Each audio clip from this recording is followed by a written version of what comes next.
রাগের মাথায় আপনি সন্তানকে বললেন তুই মর, ফেরেশতারা বলল আমিন। তোর ভবিষ্যৎ অন্ধকার, ফেরেশতারা বলল আমিন। রেগে মেগে আপনি আপনার মেয়েকে বললেন জীবনেও তোর কপালে স্বামীর ভাত জুটবে না, ফেরেশতারা আবারও বলল আমিন। আচ্ছা, আপনি না সেই ব্যক্তি যে তার নিজের জীবনের চাইতেও সন্তানকে বেশি ভালোবাসেন? আপনি না সেই ব্যক্তি যে তার সন্তানের জন্য হাসতে হাসতে নিজের জীবনটাও দিয়ে দিতে পারেন? আপনি না সেই ব্যক্তি যে আল্লাহর কাছে নিজের চাইতেও সন্তানের জন্য বেশি দোয়া করে? তাহলে কি করে নিজের হাতে নিজের সন্তানের এত বড় ক্ষতি করতে পারলেন? Doesn't make any sense. Common sense বলতে কিচ্ছু নাই আপনাদের। আপনারা কি জানেন না আপনাদের রাগের মাথায় বদদোয়া করাগুলো ফেরেশতারা আমিন বলে?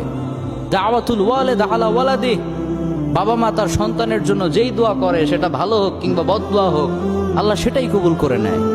এজন্য খবরদার, নেভার কার্স ইউর চিলড্রেন।